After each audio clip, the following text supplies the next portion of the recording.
Bible begins with Creator God creating, not out of need, as we would, but out of love. God does not need us. God does not need this creation, as beautiful and abundant and remarkable as it is. God did not need any of these things. So why did God create? The Bible tells us that God is love. God created out of sheer love. Out of love, He saw creatures made in His image. We are created to be creative. So therefore, we echo and mimic this artist. When I paint here, the Spirit comes. And I believe that to be true of all people, whether Christian or not. When you make, God shows up. When I describe theology of making, of course, you begin with creation. Creation happens as the extra of God's core. And it's really important to understand that as His creatures, or God's creatures, that we don't see ourselves in the center. Dr. Esther Meek, a philosopher, helps us understand that before we think about theology, before we come to know anything, there's a problem that we have to address. And we don't even realize we're doing it. We separate reason from faith. And we read into the Bible with this. What is epistemology? Well, one 18-year-old asked me, is that the study of anger management? And I smiled sweetly and said no. No, epistemology is the study of knowledge. Today I want to talk about the problem we have with regard to knowing, which I call our epistemic default.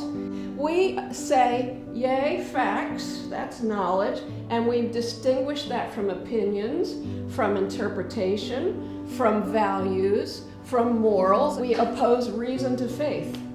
We oppose reason to emotions. Science, art. Science, imagination. Science, religion. Science, authority. Science, tradition. See how this goes? There is a defective epistemic default. There's a deeper default. It's called humanness.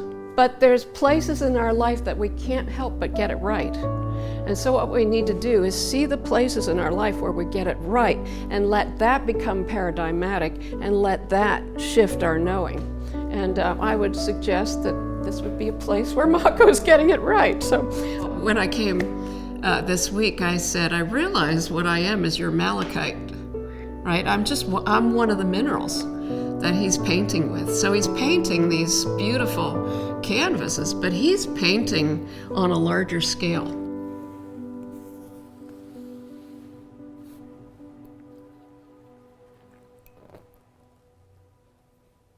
God created because God is love. Love imagines. Love moves in to the unnecessary part, the margins. We think about our world and how we view the world, and we struggle with the darkness. But in Genesis, that's the canvas of creation. Creation is not there. It is as if God is creating boundaries in darkness by light. God frames and creates these beautiful boundaries for us, allows us to begin to operate and to function fully as God's children. It is an amazing journey into new creation because in our limitedness, we find that Christ is the light. Creation narrative leads us to the fall, unfortunately for us, but it is part of our journey of brokenness, and that puts us in a trajectory toward redemption. But creation itself anticipates in some way this journey toward new creation.